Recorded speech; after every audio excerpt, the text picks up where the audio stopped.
Et maintenant, il va nous faire une présentation que je vais laisser faire de ce que nous appelons le protocole des ateliers pharmacologues. Ce sont des ateliers de ce que nous appelons la catégorisation contributive. Donc je vous laisse la parole, on y reviendra peut-être tout à l'heure dans la discussion.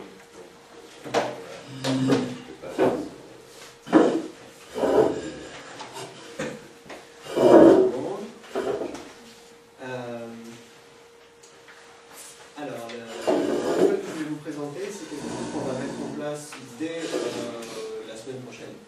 C'est-à-dire que dès que ce cours va être mis en ligne, on va le proposer à la notation. C'est-à-dire que les étudiants qui souhaiteront contribuer à la catégorisation du cours, et qui pour cela devraient m'en informer, c'est très bien, pourront suivre le protocole que je vais vous présenter et participer tous ensemble de la même façon à la catégorisation du cours. Alors en quoi ça consiste? Ça consiste à prendre des notes d'abord.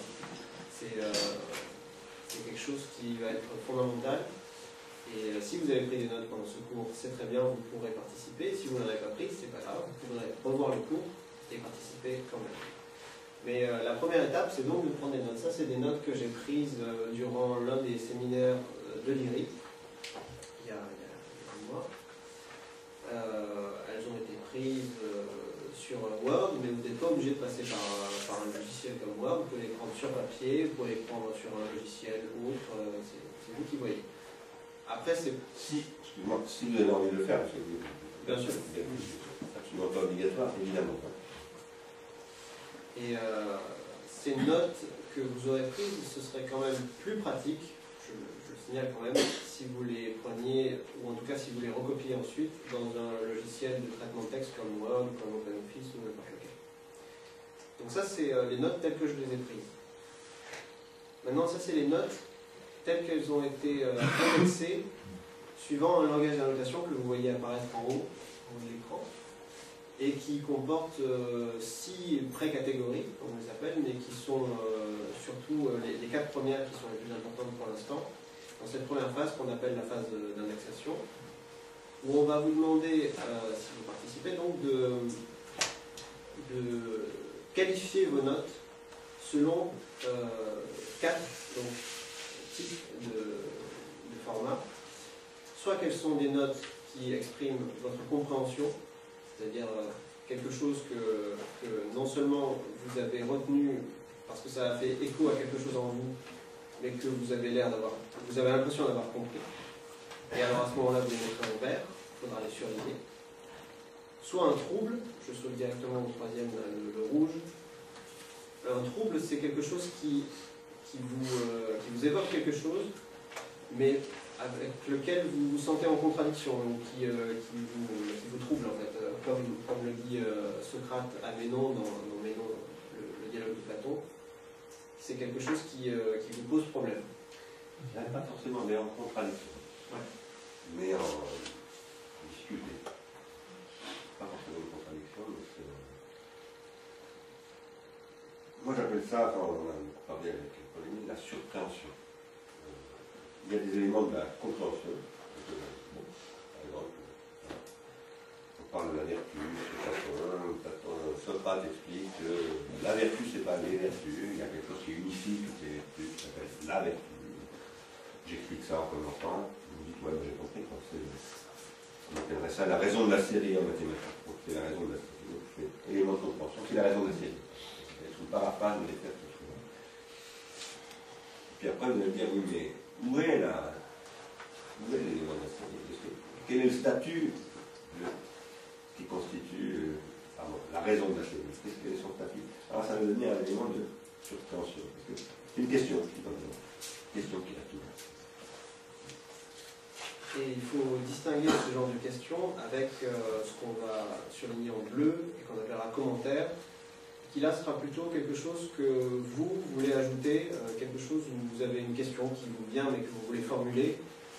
Et bon, là l'exemple que je vous ai donné n'est pas très probant parce qu'il y a simplement un point d'interrogation qui est en bleu dans ce que j'ai mis, mais vous pouvez formuler une question complète sur quelque chose qui a été dit pendant le cours. Et ça c'est quelque chose qui vous est personnel.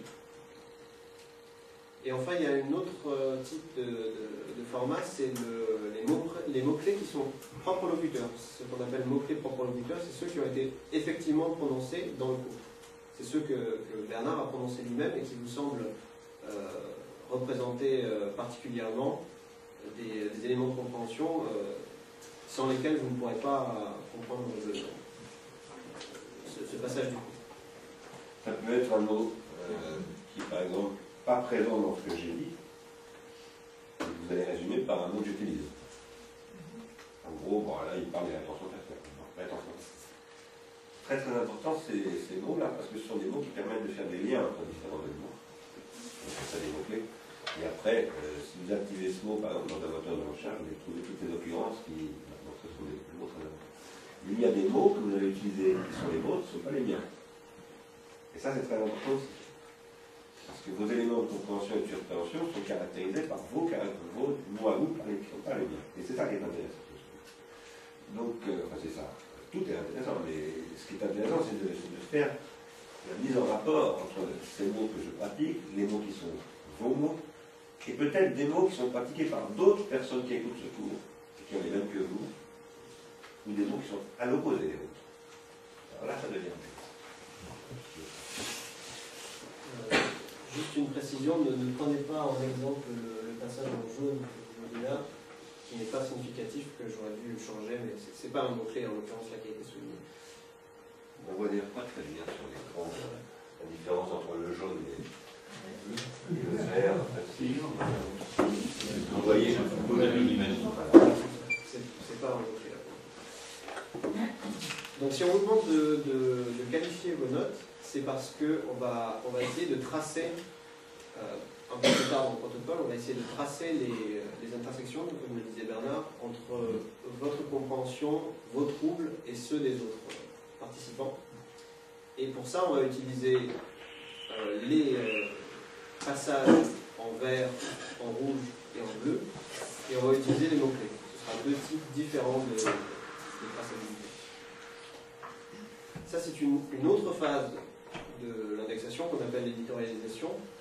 Peut-être avant, si tu me permets, juste avant ça, faire cette traçabilité. Ah non, je veux dire, parce que tu vas parler de deux ans après. Donc, dans cette phase d'éditorialisation, on va utiliser les deux dernières pré-catégories du langage de notation que vous voyez en haut, c'est-à-dire les titres que vous allez pouvoir donner à des segments de votre prise de notes, comme par exemple ici où j'ai appelé le segment du haut la différenciation, et où je l'ai mis en gras, et l'étude média qui est un après-coup. Alors là, c'est quand vous relisez vos notes, puisque l'éditorialisation de vos notes, c'est une relecture. Quand vous relisez vos notes et qu'il vous vient quelque chose, une question, ou alors une remarque, ou alors une idée, et que vous voulez la rajouter, vous pouvez le faire, et alors là, vous utilisez le italique. Voilà, ça, ce sont les 6 formats qu'on utilise sur le langage de notation commun, qui sont assez simples, et qui nous permettront ensuite de travailler.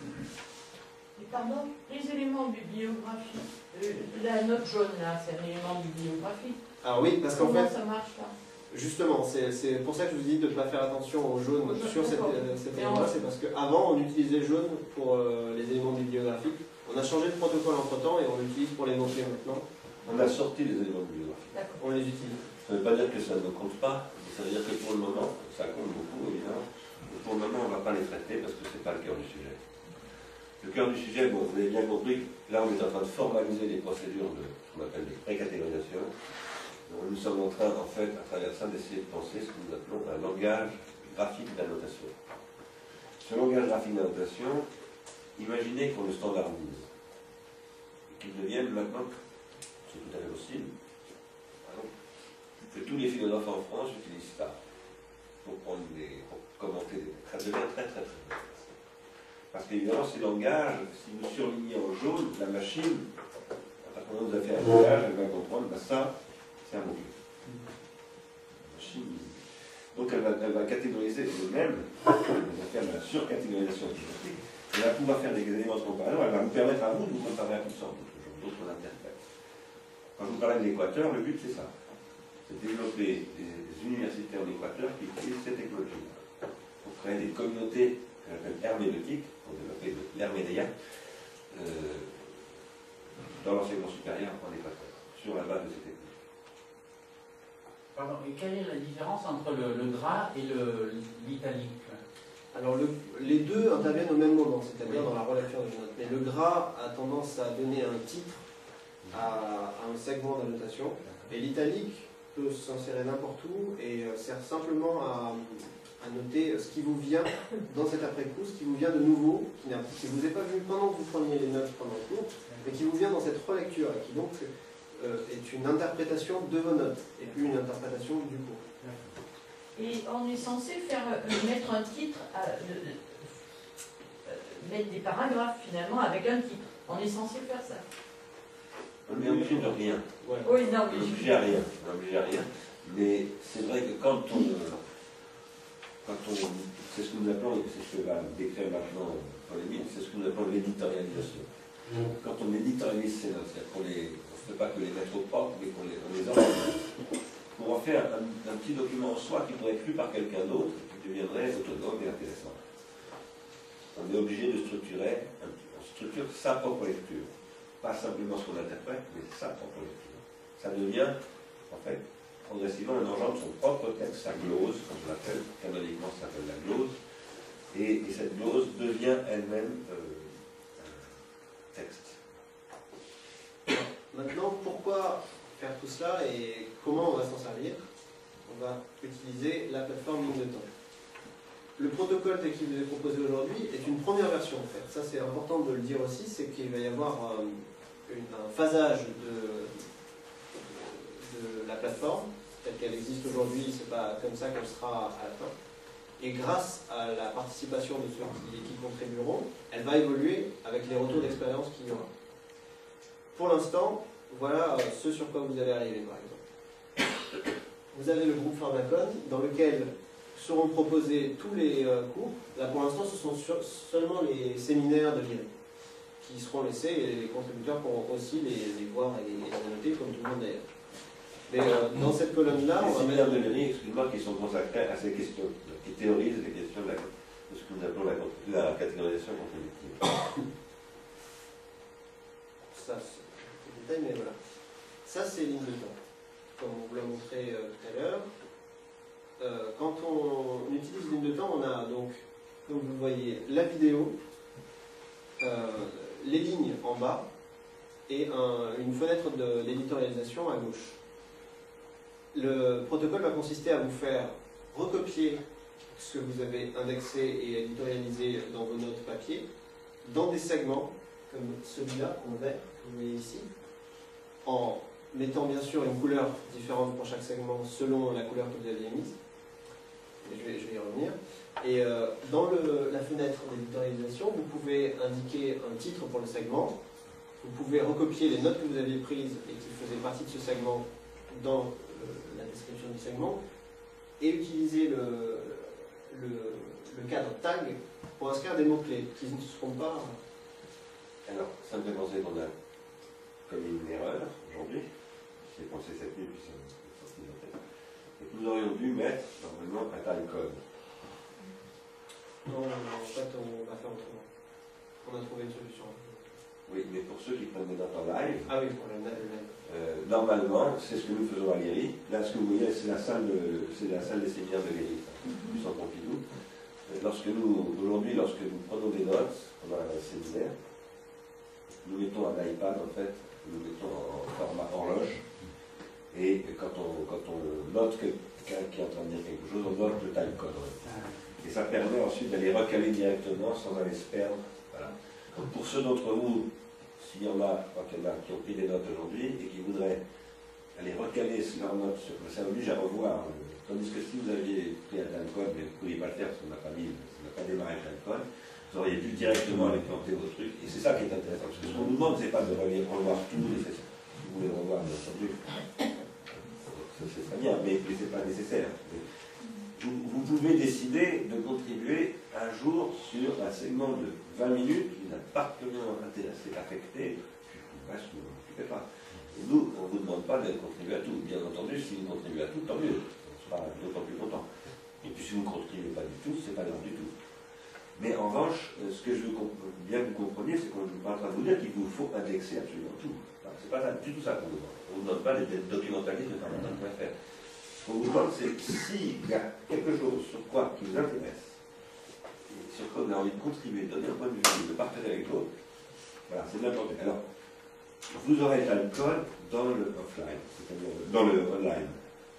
Vous pourrez là, évidemment, voir, si vous prenez des notes à ce moment-là, et pour les notes que vous avez prises actuellement, on n'a pas résolu le problème. Il faudra qu'on le fasse pour le prochain cours.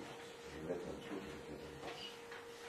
Il y a des petites solutions pour remédier à ça. C'est, comme vous voyez, il y a deux lignes en fait sur cet exemple-là. Celle du bas, c'est la mienne, celle que j'ai créée pour vous la montrer. Mais juste au-dessus, vous avez une indexation repère.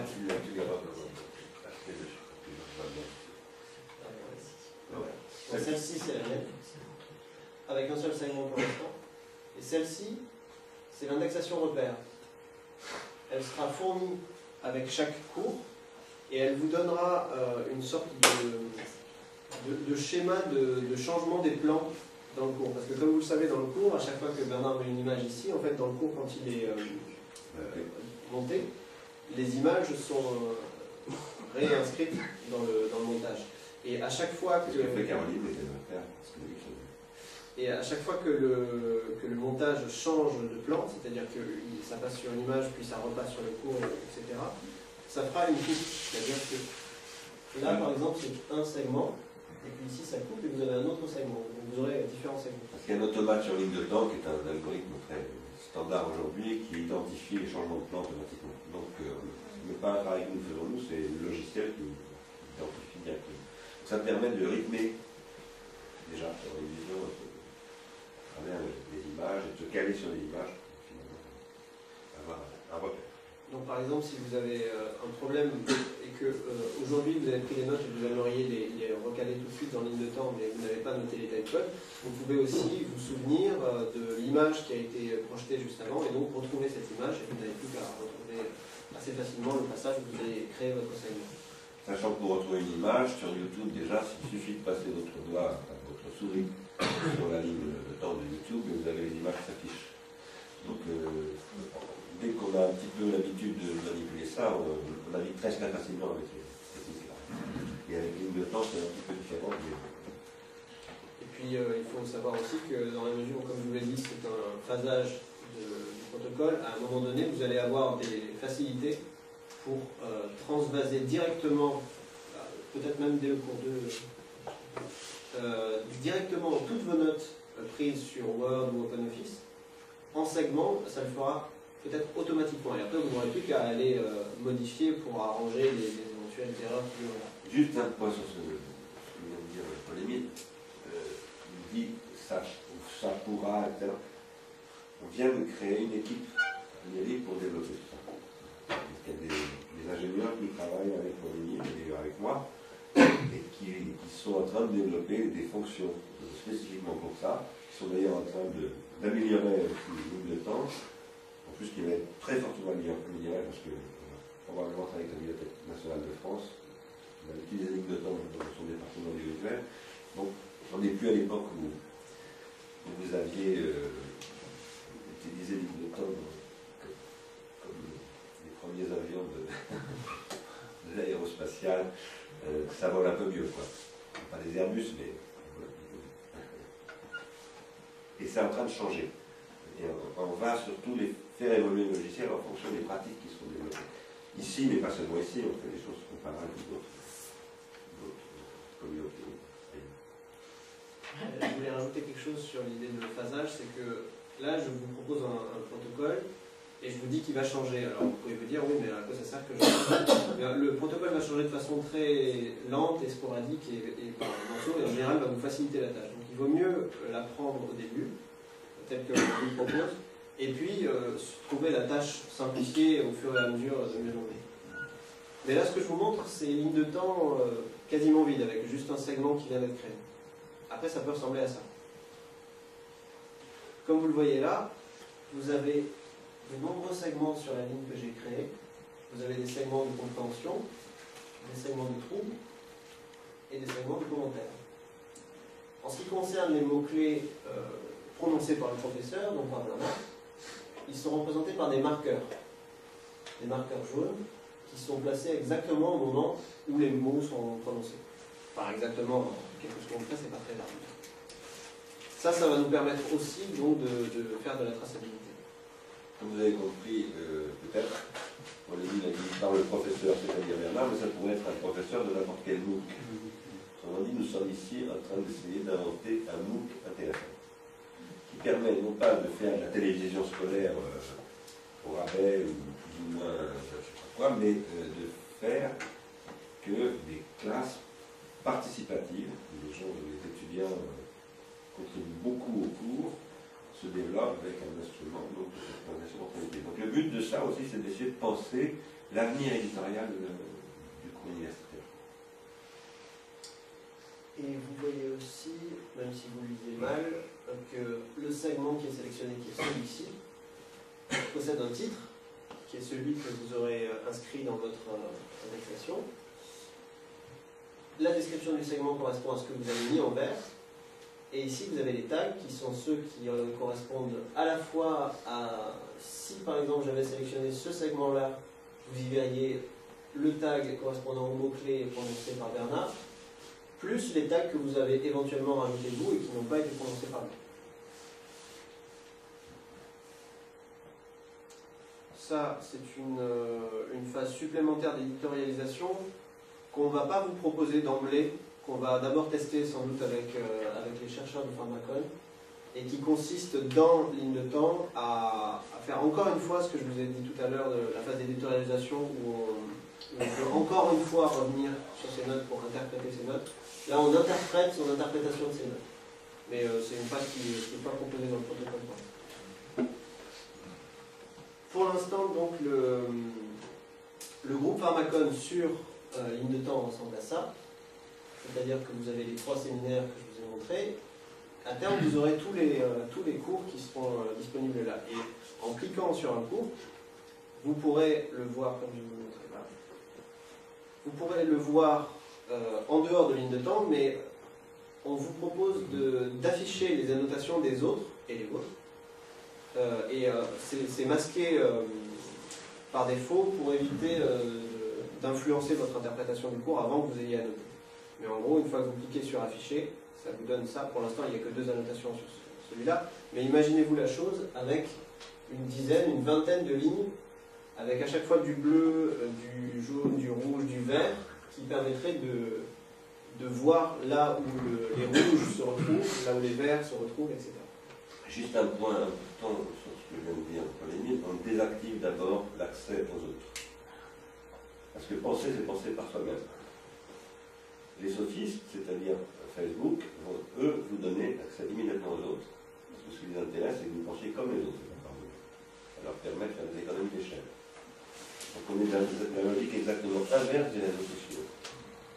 Sur ces questions, nous travaillons avec des chercheurs qui s'appellent Liu Qiui, vous connaissez sans doute parce qu'il vient tous les étés ici, il fait partie de Sheiner, un chinois auquel on a travaillé à Amérique, maintenant est en Allemagne. Un américain que vous connaissez aussi, pour certains, il y a eu une fois qui s'appelle Harry Alpin, et qui sont 2 personnes qui travaillent sur les réseaux sociaux alternatifs au modèle. Voilà. Donc, derrière ce que nous faisons là, il y a aussi d'autres projets qui vont s'alimenter, disons, pour essayer de construire des alternatives à ces réseaux antisociaux qu'on appelle les réseaux sociaux, pour essayer de faire de vrais réseaux sociaux. Mais ce qu'on propose, auprès des gens, pour ce qu'ils veulent, c'est d'abord de travailler tout seul dans son coin, penser par soi-même, et ensuite confronter sa pensée singulière aux autres, c'est-à-dire entrer dans la transindividuation, entrer dans la danse. Je sais que tu adores danser.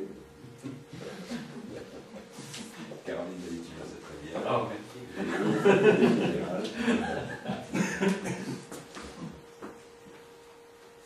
Mais avant de passer à la transindividuation, il faut passer d'abord par la co-individuation.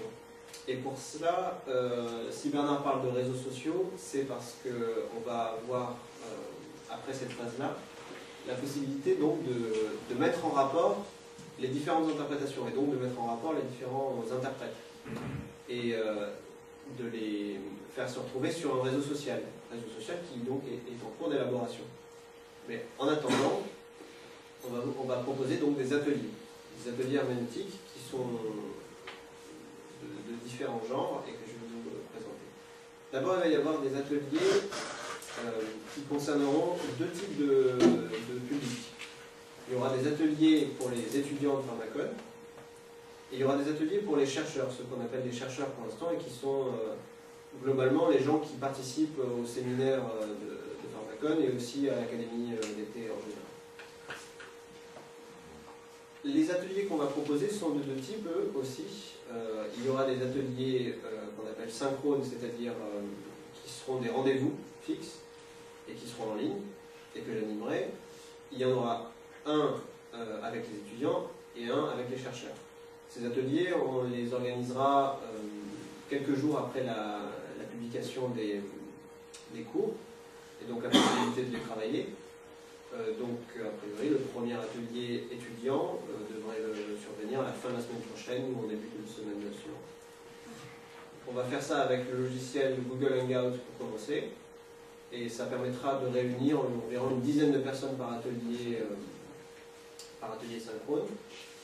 Avec ces personnes-là, on va discuter à la fois de la technique, c'est-à-dire des éventuels problèmes qui auraient pu être rencontrés dans l'utilisation du protocole, dans l'utilisation de lignes de temps ou de la plateforme. On va aussi essayer d'obtenir des retours d'expérience sur la pratique du protocole, de lignes de temps, de la plateforme, et donc qui nous permettront à l'IRI de travailler à ce phasage dont vous parlez, et donc à l'amélioration du protocole de la plateforme de lignes de temps. Mais on va parler aussi du cours. On va parler de l'interprétation de chacun du cours et donc de cette fameuse catégorisation contributive. Et on va essayer de dégager des interprétations différentes. Et on va regarder notamment, ce que je vous montrais tout à l'heure, c'était ça.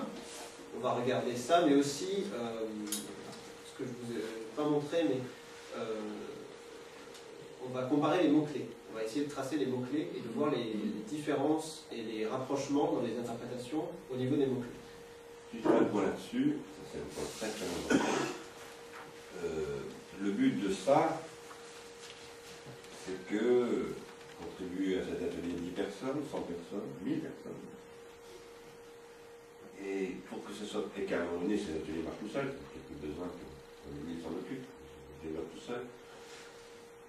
Même si quand je dis tout seul, on va y revenir tout à l'heure, ce ne sera jamais tout à fait tout seul. Pourquoi ? Mais quoi qu'il en soit, imaginez qu'il y a 1000 personnes qui contribuent. Alors il est très intéressant d'avoir des automates qui vont faire du repérage automatique, des convergences et des divergences entre mots-clés, compréhension, substance, etc. Et qui vont vous écrire, ces automates, en vous disant « vous ressemblez à ces gens-là ». On a peut-être tort, parce que parfois, vous avez pratiquement, si vous prenez des gens très bien formés, des normaliens, vous allez voir que ils sont vraiment bien formés, ils sont bons pour être dans les 10 premiers de la grève, ils ne vont pas beaucoup s'écarter sur en termes de choix de mots-clés, compréhension, substance. C'est pour ça qu'ils ont les doigts dans le nez, dans la règle. Mais s'ils sont vraiment bons, et en général quand ce sont les premiers de la grève, c'est qu'ils sont vraiment bons, il va y avoir un truc sur lequel ils sont d'accord avec personne. Ils sont des singularités. Et c'est là que le livre va dire, oh, celui-là, il est très bien. Il est 17. Et alors, ils vont avoir tout comme les autres, sauf ça. Donc, ils vont être très très près de la norme, mais ils vont être dans les normes.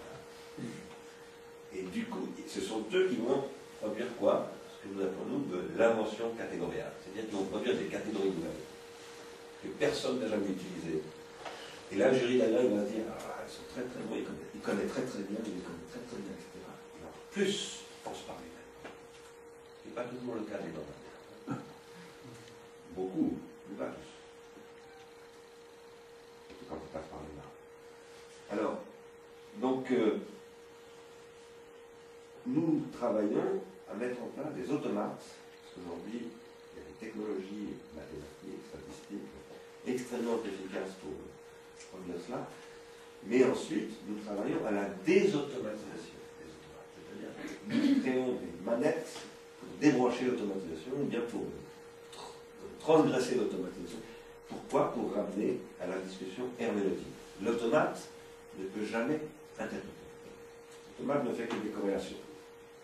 Très intéressant, parce qu'il peut aider des groupes à se constituer, à découvrir qu'ils sont d'accord, qu'ils sont d'opposition, peu importe, mais ils sont à dire ce que tu appelles la co-individuation. Après, si on veut qu'il y ait de la transindividuation, il faut qu'il y ait du débat. Et ça, c'est l'herméneutique.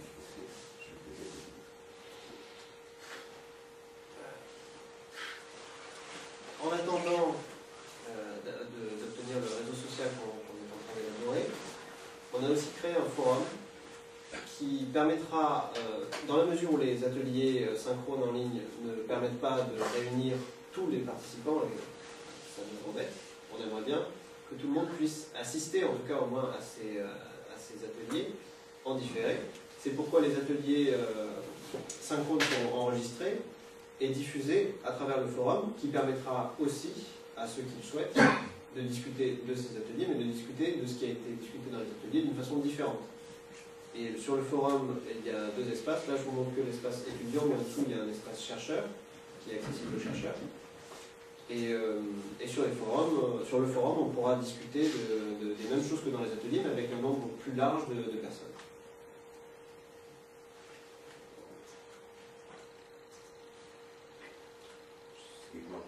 Non, je réfléchis que je n'ai pas encore.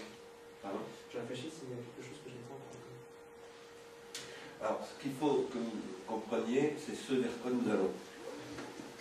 Nous parlons de catégorisation contributive et j'ai parlé de controverse, de conflit d'interprétation. Je dis conflit d'interprétation. Là, il y a je ne sais pas combien de personnes, 40 personnes qui dans cette salle. Il y a 40 façons différentes d'entendre. En même temps, en travaillant comme ça, puis avec le temps, en raison de ce que je disais tout à l'heure, on se met à partager petit à petit des mots, etc. Il y a des gens qui se... Si on faisait cet exercice sérieusement, tous ensemble, on verrait apparaître des convergences et des divergences. Et on verrait assez vite des tendances où on se dirait, oh, en gros, il y a 2, 3, 4 groupes. Puis on aurait des surprises ensuite, des gens qui diraient, mais non, je veux tout ce groupe, je n'ai rien compris. C'est là que ça deviendrait vraiment intéressant. Mais, à ce moment-là, personne n'est en conflit, les gens ne sont pas en conflit. Sauf que si vous n'indexez pas du tout les choses de la même manière et que ça se voit sur le livre dedans, c'est pas un conflit, mais en tout cas c'est une divergence objective. Ces divergences, le fait de les expliciter, ça devient très très intéressant. Alors ça va provoquer des discussions. Qui vont se faire soit en live, et en fait moi ce que je vais vous proposer d'ici, dans le temps de ce qui était autrefois les questions, c'est des ateliers de retour sur ces matériaux-là. On va discuter des résultats. Donc il n'y aura plus de séances de questions, comme on faisait autrefois, je faisais des questions et tout. Il y aura des séances d'analyse de ces ateliers, qui évidemment provoqueront des questions. Et des questions qui seront peut-être plus intéressantes, plus percutantes, plus structurantes. Et ce que nous allons essayer de mettre au point, alors, sachant que ça se fait avec vous, ça se fait avec les chercheurs du séminaire, mais ça se fait aussi avec une communauté de beaucoup de monde maintenant. Ça va peut-être prendre une certaine dimension. Ce que l'on voudrait faire, c'est d'inventer des dispositifs de choix de représentants. À un moment donné, dans la discussion, les gens vont dire, mais voilà, il explique très bien ce que je veux dire. Donc je fais confiance pour représenter ma façon de voir. Voilà. Et ça va se traduire par les amis des formes, les amis de la terre. C'est comme ça que Platon les appelle quand il veut dire, vous le verrez, on le dira, quand c'était les matérialistes et les idéalistes. Les amis des formes, c'est les amis des idées. Il y a des gens qui ont des sensibilités. Puis il y a des gens qui sont inclassables. Mais il y a des gens qui sont plutôt, je sais pas, ils ont un passé avec l'histoire spirituelle, par exemple. Ils ont une façon de penser qui ressemble plutôt aux idéalistes. Il y a des gens qui sont des combattants du prolétariat, ils ont plutôt une façon de penser des matérialistes. Puis il y a d'autres qui sont tout à fait orientés autrement. Je ne veux pas mettre les gens dans des catégories, comprenez-moi bien. Ce que je veux simplement dire, c'est qu'il y a des tendances qui sont...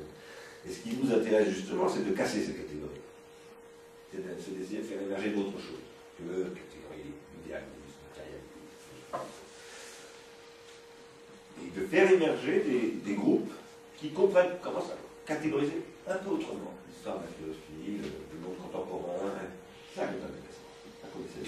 Un savoir vivant, c'est ce qui produit des nouvelles catégories.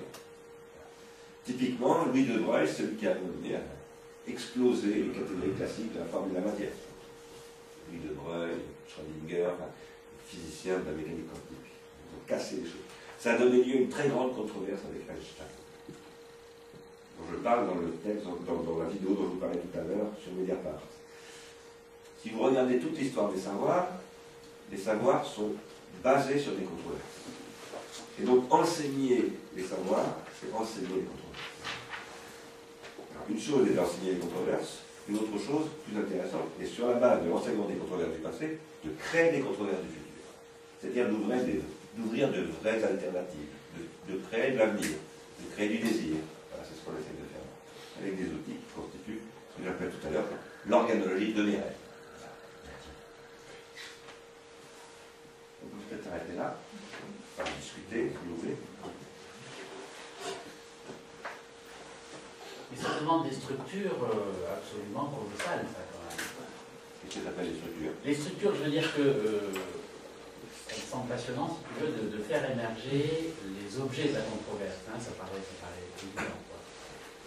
Donc, tant qu'on est sur un petit groupe comme 40, je veux dire, ça peut se faire dans une salle. Je veux dire, quand tu dépasses ceci, si tu veux, il y a une mise en forme, une compréhension et une synthétisation de toutes ces affaires qui est colossale, quoi. Et ça demande. Enfin, je veux dire, je le lis ça comme un processus de démocratisation, on va dire, hein, ou de mise en jeu d'une démocratie, non pas de l'apparence, mais de la réalité, si tu veux. Ce qui veut dire que ça ne peut être géré que par un groupe très très important, si tu veux.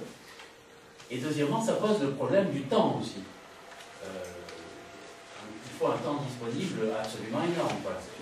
Ce qui me semble un projet fantastique, quoi, parce que là on serait dans une approche politique de la société qui est plus intéressante que l'approche politicienne actuelle qui ne développe rien, quoi, qui est sur des apparences. Mais je n'arrive pas à concevoir la mobilisation qu'il faut derrière, quoi, C'est une excellente question, mais derrière ça, il y a le sujet de ce que nous appelons la certification contributive. Si tu as très bien compris ce que ton jeu. Nous essayons, de mettre en place un nouveau dispositif de ce qu'on appelle la certification. La certification, c'est quelque chose qui existe dans la société, à tous les niveaux de la société, dans les sociétés politiques, tout est certifié. Par exemple, tu es certifié t'appeler un tel, tes papiers d'identité le certifient. Tu es certifié à être, par exemple, capable d'enseigner le français, à passer des concours, etc. Tu es certifié à avoir eu le bac à telle date, un diplôme qui l'atteste. Lorsque, si tu as passé une thèse, tu es passé devant un jury de pairs qui ont dit ce monsieur est un père pour nous, c'est-à-dire que maintenant il est à notre niveau et il a le droit de nous contredire. Il est certifié. En fait, la certification est à tous les niveaux, comme on en parle souvent avec Caroline, un procès, par exemple, ça suppose d'abord une qualification des faits, c'est-à-dire une catégorisation qui repose sur une certification par une cour qui dit moi juge, assermenté, etc. Je qualifie votre personne. Toute la vie repose sur les processus de certification, y compris la certification au sens du bureau Veritas qui certifie que la cuve lymphocytique que tu utilises peut effectivement supporter. Nous pensons que le numérique remet en cause radicalement ces processus de certification. C'est le sujet dont je parlais l'année dernière en parlant à propos de la République de Platon, du bottom-up et du top-down. Les processus de certification sont top-down. Et on oppose le top-down au bottom-up. Et c'est une erreur. Parce que la bonne certification, elle est produite par le bottom-up. Mais un bottom-up qui s'organise avec des structures capables de générer du top-down. Et donc de se discipliner, de partager les règles, etc.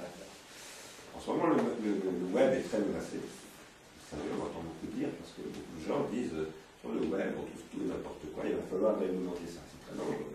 Très, très, très dangereux. À l'époque de NSA et de Snowden, derrière tout ça, il y a des intentions qui ne sont pas forcément très honnêtes et très sympathiques. Quoi qu'il en soit, nous pensons qu'il faut inventer de nouveaux reçus de certification contributive. Et tu as bien raison de dire ce que tu dis, parce que c'est très lourd, c'est énorme. C'est ça qui nous intéresse. Maintenant, ça ne veut pas dire que nous pensons que nous allons inventer ce truc-là. Nous pensons que nous pouvons contribuer à son invention, provoquer des choses et que nous pouvons l'expérimenter ici. Sur la question du temps que tu posais, ou ce que je répète ce que je disais tout à l'heure, c'est-à-dire qu'on peut contribuer à ça ponctuellement, ou pas du tout, il n'y a absolument rien du tout obligatoire. Moi, je pense qu'y contribuer, c'est intéressant d'abord parce que ça permet d'aller plus loin dans sa propre écoute, tout simplement. J'y reviendrai au prochain cours, on portera là-dessus. Mais, par ailleurs, c'est quelque chose qui s'adresse des étudiants à plein temps qui ont l'obligation de certifier. S'ils ne font pas ça, ils sont mauvais. Donc, quand par exemple un agrégatif prépare un concours d'Allemagne, il passe 10, 12 heures par jour. Beaucoup de travail à se certifier, c'est-à-dire à se rendre capable de rentrer dans le processus de certification. C'est tout à fait normal. À mon avis, il ira beaucoup plus vite avec des techniques comme ça. C'est extrêmement performant. Donc voilà, c'est ça l'idée. Derrière ça, il y a aussi, alors c'est très très ambitieux, on en parle avec des gens qui sont accrédités pour qu'on en parle avec eux. Nous sommes en train d'essayer de concevoir une autre organisation du web qui repose sur la certification. Et que tout le monde puisse participer à ces processus au niveau politique, au niveau économique, au niveau savant, au niveau artistique. Nous pensons que c'est l'avenir du web. Mais là, c'est carrément colossal. Et c'est ça l'enjeu. Oui. Ce que j'ai du mal à voir, je vois bien l'objectif, c'est d'arriver à avoir une nouvelle catégorisation, mais avec on connaît quand même les habitus et la façon dont chacun a de penser, de dire d'être dans la mimésie, c'est-à-dire de se conformer et d'être dans ceux qui pensent comme l'autre. Donc, est-ce que, comme tout pharmacone, est-ce que ça n'aura pas bien souvent comme résultat de ne pas faire évoluer et comment arriver justement à provoquer, j'allais dire, l'étincelle qui permette d'éviter que finalement on se retrouve dans Facebook. Ça dépend de toi. Non, mais du groupe. Non, mais du groupe. Je parle au niveau de comment, au niveau du collectif, arriver à faire bouger. Parler des examens dans les collectifs. Un examen qui passe l'agrègue, il faut qu'il soit, s'il sort de la norme, il n'aura pas son agrègue. Non mais, ça dépend. Je ne suis pas d'accord. Pas d'accord. Moi, je connais des gens qui sont sortis de la norme et qui ont eu l'agrègue. Didier Huberman n'a pas eu son habilitation, j'imagine. Il n'y a pas que Didier Huberman. Je connais Jacques Derrida, il a eu l'agrègue. Et non, il ne faut pas dire ça, c'est pas vrai. Et je ne crois pas du tout ça. Ce que je crois, en revanche, tu as raison, tout à fait raison, c'est que c'est un pharmacone. Et que par conséquent, mais ce qui est très important, c'est que nous, ce qu'on essaie de faire, c'est de créer un dispositif qui sera capable de tuer les trucs dont tu parles. Précisément, il y aura toujours, à travers un processus contributif, la possibilité de créer de nouveaux dispositifs. Tu comprends ce que je veux dire? Et donc, ça dépend de la capacité que les gens ont à s'emparer un petit peu de leur affaire. Mais le but là, si tu veux, tous les modèles dont tu parles, qui peuvent produire effectivement ce que tu dis, donc Georges Huberman a été victime, mais on a d'autres, mais Roland Barthes, c'est très connu, j'avais reçu à la grève, mais c'est pas du tout, Georges Canguilhem était agrégé, il ne faut pas, si tu veux, non mais c'est pas, ça marche pas comme ça, du tout, pas vrai. Parce que sinon, ça voudrait dire que c'est très dangereux de présenter des choses comme ça, c'est très anti-élitaire. Faire attention. C'est pas vrai, la grègue a été très très bon concours. Je dis d'autant plus tranquillement que je ne l'ai pas eu, donc je ne l'ai pas passé non plus, mais si j'avais un casier judiciaire, je ne pouvais pas le passer. Mais il ne faut pas détruire, il y a des systèmes formidables, l'Académie des sciences dit des tas de conneries. Je combats le rapport de l'Académie des sciences sur les écrans, mais l'Académie des sciences fait aussi des choses extrêmement bien. Il ne faut pas balayer tout ça. C'est pas du tout. Ça ne marche pas comme ça, jamais, heureusement.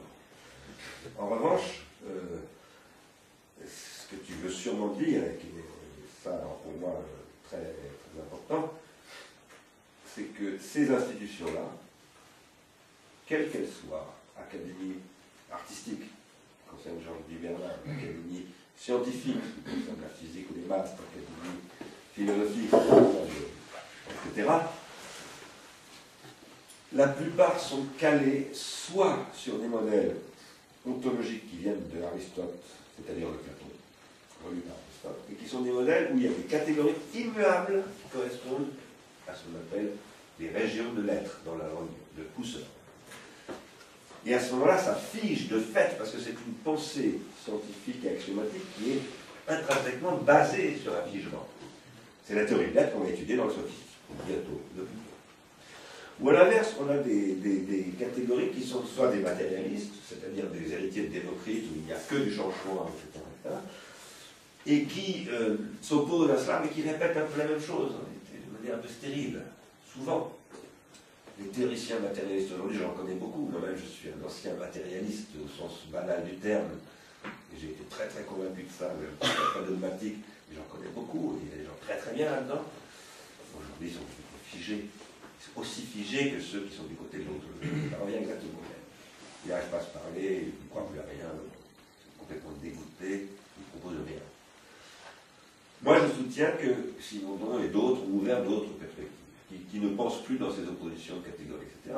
Et ce que je soutiens ici, comme à l'IRI, comme arts industrialiste, c'est que ceci requiert une autre conception de la catégorisation. Je soutiens qu'en fait, les catégories, elles sont produites par des techniques. Que ces techniques, il faut les exposer à la critique collective en permanence. Et donc de faire de l'organologie critique. C'est ça qu'on dit. Et à partir de là, les institutions ne sont plus l'incarnation d'une idée figée, elles sont la production d'un processus. Après, ce processus va lui-même sécréter ses illusions et tout ça, bien entendu. Et si tu veux, c'est précisément pour lutter contre ces processus-là, que ce que tu disais là, qu'on va avancer ça. Donc, je suis convaincu qu'au niveau individuel, pour celui qui se sert, et ça sera comment, au niveau du collectif, ce dispositif sera... Oui, mais ça, c'est le même Alors, problème. ça dépendra du collectif. Le même problème que les commissions de saisie, les jurys d'agrégation, les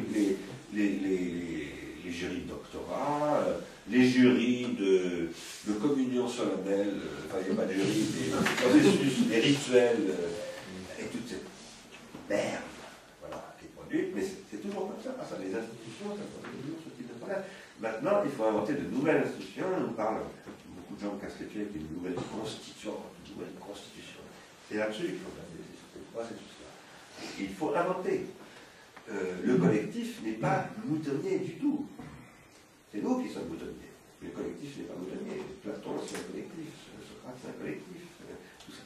Et c'est quand on pense mal qu'on devient moutonnier. Et on pense mal quand on n'a pas les instruments pour penser. Et quand on se trouve, en fait, piloté par des instruments qui ont été pensés pour nous, par exemple Facebook, par exemple la télévision, par exemple le jury d'agrég, et quand on n'a plus la moindre compréhension, on n'a plus la moindre capacité de contribution à ces choses-là. Et ça peut changer. Mais je comprends ton problème du collectif, bien entendu. C'est un problème, ce que j'appellerais des technologies de pouvoir épistémiques. Mais ça, il n'y a pas de savoir sans cela. Donc, il faut s'y atteler.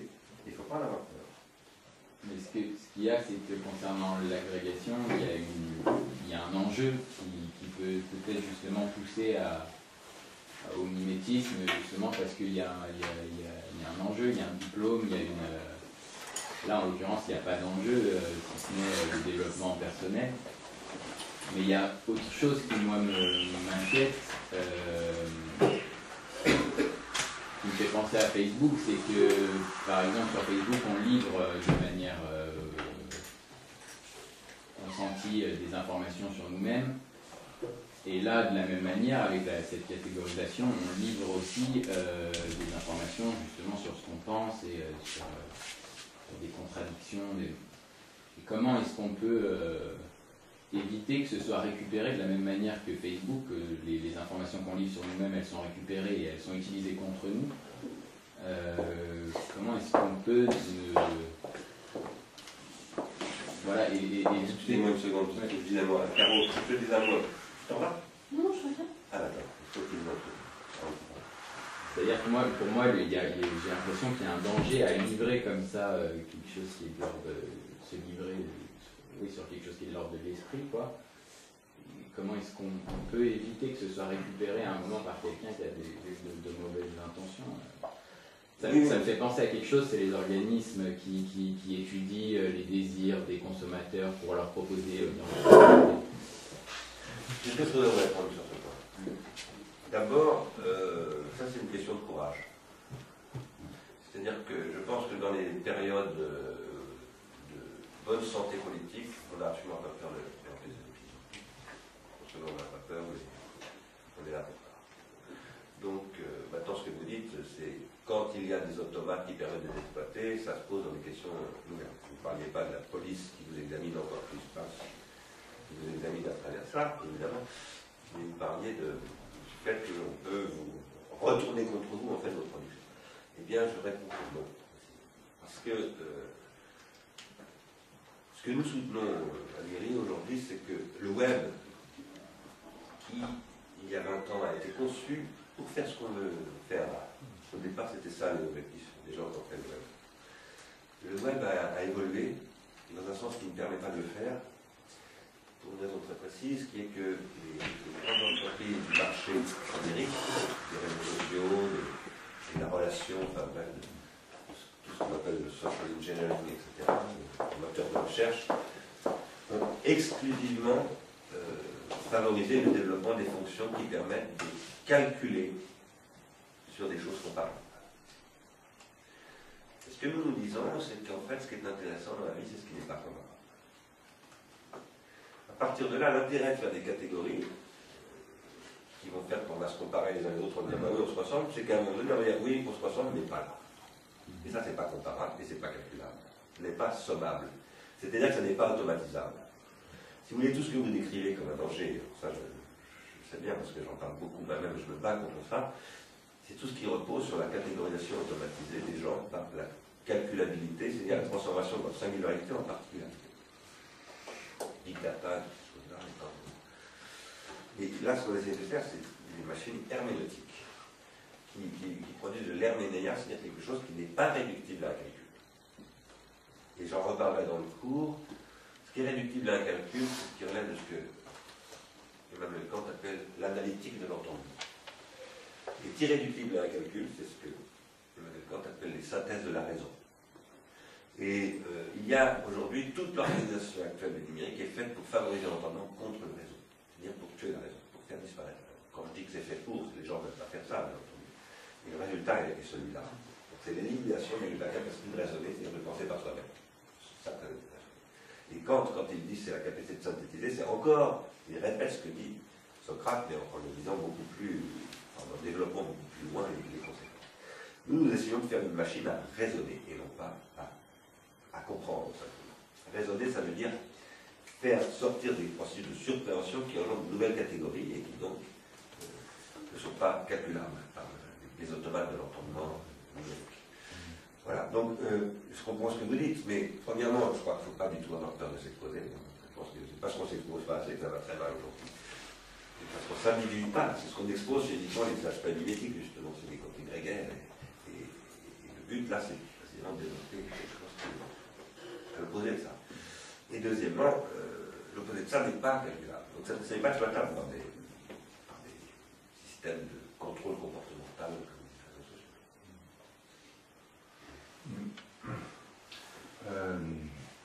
En venant ici, j'écoutais une émission sur Auguste Perret, architecte, et il parlait de la reconstruction du Havre, notamment le tissu urbain, etc. Et moi, j'ai le souvenir d'avoir pris connaissance que Auguste Perret disait que entre le vide et la matière, le trait, c'est la limite entre le vide et la matière. C'est-à-dire que si le trait est dans le vide, on a faux. Si le trait est dans le plein, on a faux. On retrouve ça chez François Tsching, qui a écrit Vide et plein. Et c'est pas tellement la finalité qui compte. En fait, c'est le chemin, le cheminement pour aller, parce qu'on n'atteindra jamais, évidemment, la perfection. Donc, je pense que c'est plus sur ce travail-là qu'il faut faire, avec, et qui donne la spécificité de chacun, et non pas d'aller vers les conflits. C'est tout, c'est une petite parenthèse. Qu'est-ce qu'il veut dire ne pas aller vers les conflits? Pardon? Qu'est-ce qu'il veut dire en disant ne pas aller vers les conflits? Eh ben, c'est-à-dire que s'il y en a un qui décide que, bon, là, le trait, il est là où il faut, et l'autre il dit, ben non, là, il n'est pas là où il faut, forcément, ça... Parce qu'il y a l'infiniment petit puis l'infiniment grand, et en fait, on n'arrive jamais à coller l'ensemble. Et puis c'est aussi le respect des autres, de la spécificité de chacun, à raisonner de manière différente, quitte à rejoindre, on peut faire un bout de chemin ensemble sur tel ou tel... vous avez parlé des abeilles, par exemple, à un moment donné. Bon, alors moi, je me dis, ah, les abeilles, insectes sociaux... alors c'est très intéressant, la vie des abeilles, tout le monde aime bien le miel, surtout les enfants et tout, mais en même temps, c'est une société fascisante, parce que l'abeille n'est rien. C'est l'esprit de la grappe qui fait l'animal, disons. C'est tout le contraire, justement, de ce que nous sommes des animaux sociaux, disons, et que nous avons besoin des autres pour pouvoir vivre ensemble, ce fameux lien social dont on nous rabâche les oreilles trop souvent. Et il faut justement accepter cette spécificité de chacun.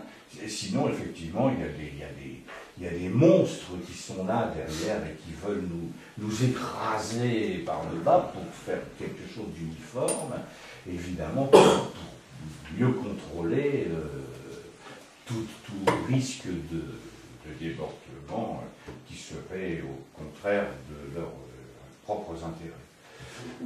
Non, mais je comprends bien ce que vous dites, mais quand je parle des abeilles noétiques, bien d'abord entendre qu'ils sont noétiques, ces abeilles. C'est une métaphore. Oui, oui. Et que cette métaphore, elle s'oppose à une autre métaphore qui est la métaphore de ce que j'appelle la fourmilière numérique. J'y reviendrai dans le cours. Il se trouve que j'ai un peu étudié ces animaux-là dans le passé et qu'on apprend beaucoup de choses nouvelles récemment sur ces animaux, aussi bien sur les fourmis que sur les abeilles, mais beaucoup d'autres insectes sociaux. Et ce que je soutiens depuis 10 ans à peu près, j'ai publié là-dessus, c'est que les réseaux sociaux sont en train de produire des fourmilières numériques. Parce que les fourmis, elles sont organisées, elles sont capables de faire des tas de choses à travers des messages chimiques qu'elles envoient et qui sont autorégulés, enfin pas autorégulés, qui sont régulés par le génome des fourmis. Et ces messages chimiques, ce sont des équivalents sous forme de molécules émises par des glandes des fourmis, des messages que nous présentions sur Facebook et sur Twitter et sur d'autres choses comme ça. Donc ce que j'essaie de montrer, c'est qu'aujourd'hui les réseaux sociaux pourraient nous conduire à des fourmilières. Après, si j'oppose à la fourmi l'abeille, c'est pas que je trouve les abeilles plus sociables ou je sais pas quoi, c'est parce que l'abeille, depuis très longtemps, depuis Einstein au moins, sert d'allégorie de ce qu'on appelle la pollinisation, c'est-à-dire d'une activité qui ne me bénéficie pas à moi, mais qui produit ce qu'en économie on appelle des externalités positives. Aujourd'hui, dans le champ du travail, l'essentiel de la valeur, on est en train de découvrir ça de plus en plus précisément, est produit par ce qui n'est pas monétarisé. La valeur la plus précieuse n'est pas produite par le marché.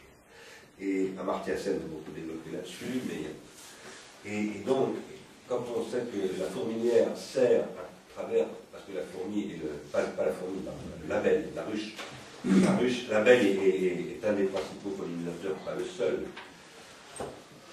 Il y en a beaucoup d'autres heureusement, mais malheureusement en Chine par exemple il n'y a plus de pollinisateurs et donc c'est un très très gros problème de la Chine, parce qu'ils ont tellement détruit l'environnement.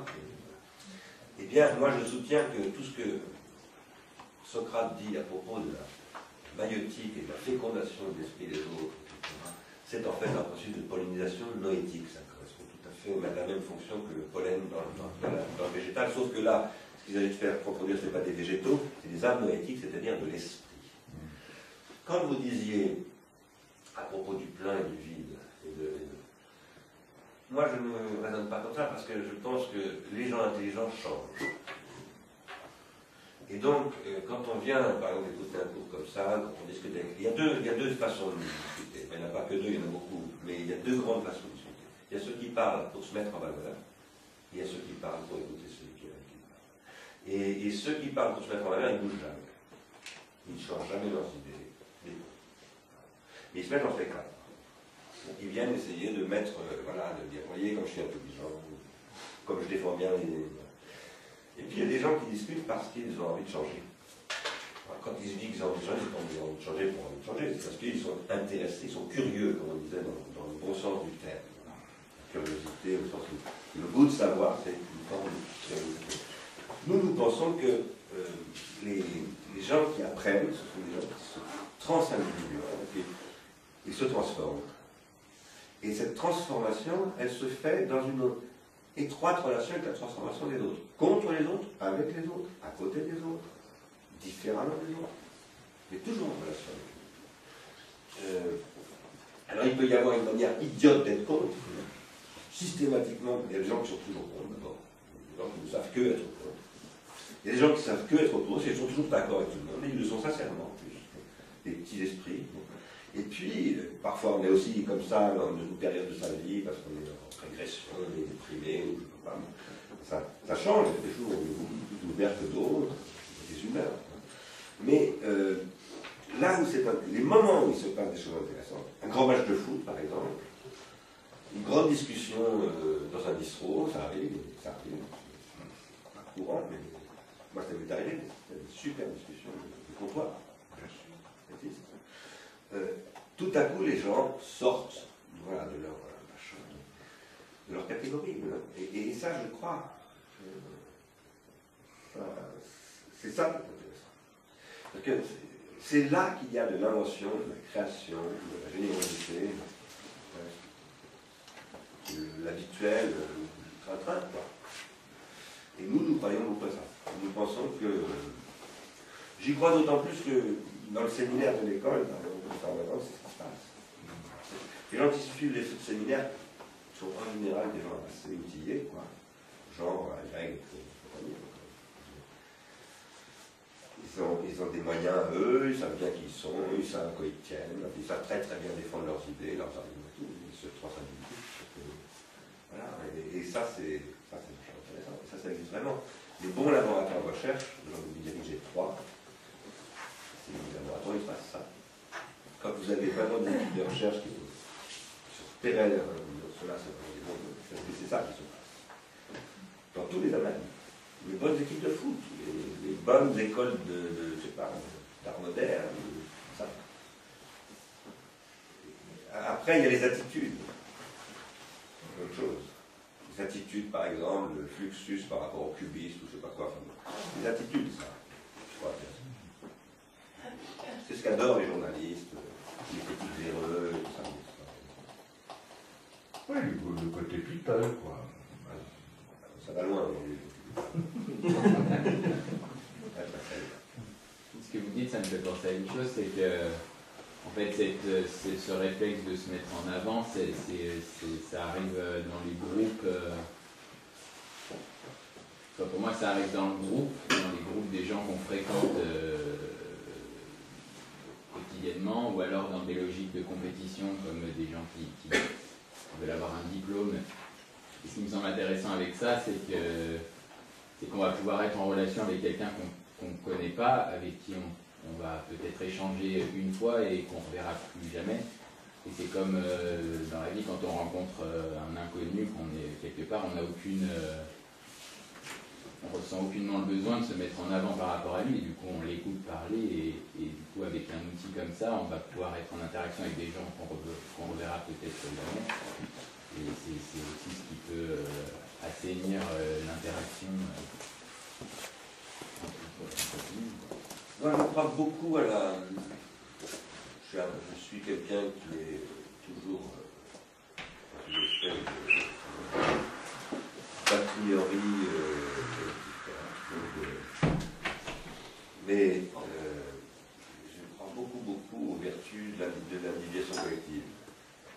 maintenant, ce que j'appelle l'individuation collective, c'est souvent entendu par les gens comme ce qui est dans la réalité de la désindividuation collective.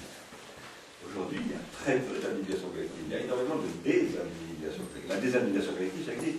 Gustave Le Bon l'a décrit à sa manière dans la psychologie des foules, etc. Et aujourd'hui, pratiquement toutes les techniques de la télévision, de la radio, des réseaux sociaux, enfin tout ça, c'est de la désindividuation collective. Donc dès qu'on parle d'individuation collective, la plupart des gens entendent désindividuation collective et se méfient à juste raison. Précisément, c'est ce qu'on veut combattre. Après, on dit les gens sont individualistes, ils ne croient plus à l'individuation collective, parce qu'il n'y a plus que la désindividuation. Moi, je crois qu'il n'y a pas d'individuation psychique s'il n'y a pas d'individuation collective. Donc, je suis ce qu'on en est. Donc, la question, c'est de réarticuler tout cela. À une époque où le parti c'est l'âge, Dieu est mort, elle est avec, l'art, c'est pas génial, hein. C'est pas grande forme, hein. Il y a eu d'autres époques. Voilà, et tout le monde se dit, on n'y croit plus, tu vas pour le perdre après tout. C'est dur, pourquoi pas. Mais je pense qu'on ne peut pas, on doit refuser absolument. Et j'ai une autre question par rapport à la mise en place de système. Est-ce qu'il y a, à terme, il y aura quelque chose qui sera prévu pour éventuellement intégrer des images ou des dessins ou des schémas je sais que moi, par exemple, j'arrive parfois mieux à raisonner par les dessins qu'avec des mots. Et ça pourrait être intéressant des fois de schématiser ou de pouvoir rendre ça public, quoi. Alors, je vais deux réponses à tout. On va s'arrêter parce que je crois. Oui, on est obligé pour des conflits, éviter les conflits conjugaux. Allez, bonjour à Rose.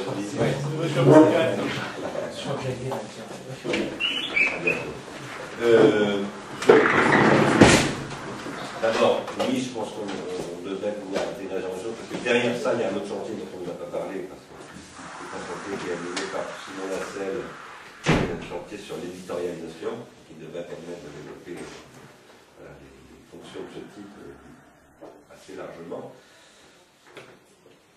Et deuxièmement, ce que je voulais ajouter pour un peu conclure cette session, c'est qu'à partir du cours prochain, on verra comment ça se passe exactement, mais donc je vous le disais tout à l'heure, on va peut-être essayer de faire ce qu'on appelle à l'université des travaux dirigés après le cours. Après un cours à l'université, il y a des travaux dirigés, il n'y a pas de séance de questions, il y a aussi des séances de questions, mais ça fait partie du cours. En essayant de le faire à partir des ateliers. Et le but, c'est d'arriver vers un processus d'éditorialisation. Parce que aujourd'hui, il y a 70 heures de cours, c'est vrai. Je sais pas, un petit peu plus, un petit peu moins, c'est pas très bien. Donc, si on ajoute les séminaires, si on ajoute l'académie d'été, ça commence à faire pas mal. 120, 150 heures, je sais pas. Tout ça tourne autour des mêmes sujets. Et la constante, c'est Platon. Si on éditorialise ça de manière intelligente, et ce que j'appelle de manière intelligente, ça veut dire parce qu'on va mettre en place des systèmes d'extraction de cartographie sémantique, par exemple, qui vont permettre de repérer des grandes tendances interprétatives. À ce moment-là, on va avoir, parce que sur ligne de temps, maintenant vous avez un moteur de recherche, on va avoir un moteur de recherche qui va vous permettre de dire, bon, j'aimerais bien savoir, sur ce passage de la République, par exemple, ou de Fer, etc., finalement, quels sont les points de vue qui sont développés dans cette école. Et parce qu'après, on intégrera la question que vous posiez, c'est-à-dire les références bibliographiques, les liens, les autres textes. On ne fait que commencer. Alors, on n'a mis que 6 descripteurs, parce que je ne veux pas que quelque chose soit complexe au départ. Et ça deviendra un instrument de travail. Et un instrument de travail dont le but, c'est que d'autres gens se emparent contre cet instrument. Moi, je pense qu'il faut créer toujours la place de son adversaire. Je pense que c'est absolument fondamental. L'avenir est là. Parce que qui fait le succès de Platon? Aristote. Alors qui est Aristote? C'est le pire adversaire de Platon. Et donc, il est très important, ce pourquoi on se bat, pas pour avoir raison, c'est pour la science, ou pour la philosophie, ou pour l'art, ou je ne sais pas quoi. C'est pour que le processus d'annulation se poursuive. Donc, là, ce qu'on va essayer de faire, c'est très ambitieux, hein, j'en suis bien conscient, mais on va essayer de créer des dispositifs pour que ces choses s'installent dans la durée et que dans la durée, voilà, ces processus d'animation collective se poursuivent de la manière la plus controversée qui soit, c'est-à-dire vraiment la reconstruction du débat public, quoi. On est obligé de s'arrêter, parce qu'on a bien parlé. Merci. Et là, dans 15 jours, ça va.